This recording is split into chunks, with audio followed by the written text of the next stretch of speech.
சாத்தனூர் அணையில் நீர் திறப்பு குறைக்கப்பட்டுள்ள நிலையில் தென்பெண்ணை ஆற்றிலும் ஆர்ப்பரித்து செல்லும் வெள்ளத்தின் அளவு குறைந்துள்ளது. இதனால் விழுப்புரம் மாவட்டத்தில் ஆற்றங்கரையோரம் உள்ள கிராமங்களில் குடியிருப்புகளை சூழ்ந்த தண்ணீரும் வடிந்து வருகிறது.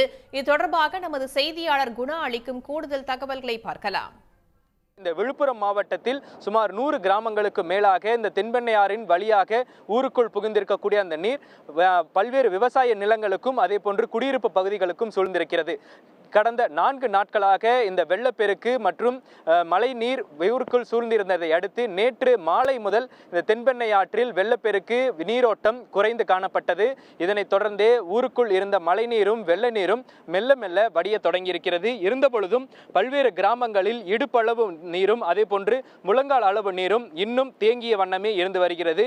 இன்று இரவோ அல்லது நாளை மதியத்திற்குள்ளாகவோ இந்த நீர் முழுவதுமாக வெளியேற்றப்படும் என இங்கிருக்கக்கூடிய பொதுமக்களின் கருத்தாகவும் இருக்கிறது. ஆனாலும் வயல்வெளிகளிலும் விவசாய நிலங்களிலும் இருக்கக்கூடிய அந்த மழை நீர் வெள்ள நீர் வடிவதற்கு இன்னும் 2-3 தினங்கள் ஆகும் என விவசாயிகள் தெரிவிக்கிறார்கள். இதன் காரணமாக இந்த தென்பெண்ணை ஆறு நாம் இருக்கக்கூடிய இந்த பகுதி, இந்த தென்பெண்ணை ஆறு பகுதியில் வெள்ளப்பெருக்கு ஏற்படக்கூடிய அந்த ஆர்ப்பரிக்கக்கூடிய அந்த காட்சிகளை நம்மால் பார்க்க முடிகிறது.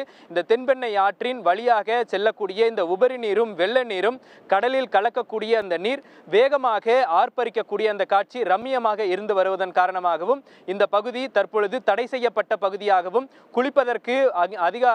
குளிப்பதற்கு தடை விதிக்கப்பட்டிருக்கக்கூடிய ஒரு பகுதியாகவும் அறிவிக்கப்பட்டிருக்கிறது. இருந்தபொழுதும் இந்த பகுதிக்கு அருகாமையிலேயே மிகப்பெரிய ஒரு பாலம் இருந்து வருகிறது. அந்த பாலத்தின் வழியாகத்தான் விழுப்புரத்திலிருந்து கடலூர் மாவட்டத்திற்கு செல்லக்கூடிய அந்த பிரதான சாலை, அந்த சாலை வழியாக செல்லக்கூடிய ஏதேனும் அசம்பாவிதம் ஏற்பட்டால் உடனடியாக மீட்பதற்காக தீயணைப்பு துறையினர் மீட்பு வாகனமும் நிறுத்தி வைக்கப்பட்டிருக்கிறது. இந்த நிலையில் இன்று மதியத்திற்கு மேலாக தொடங்கியிருக்கக்கூடிய இந்த வெள்ள நீரும் உபரி நீரும் வடிய தொடங்கியிருக்க நிலையில் நாளை மதியத்திற்குள்ளாக முழுவதுமாக வடியும் என இந்த பகுதி மக்களினுடைய எதிர்பார்ப்பாக இருந்து வருகிறது. சன் செய்திகளுக்காக ஒளிப்பதிவாளர் உமா சங்கருடன் செய்தியாளர் குணா. உடனுக்குடன் செய்திகளை தெரிந்து கொள்ள சன் நியூஸ் பெல் ஐகானை கிளிக் பண்ணுங்க.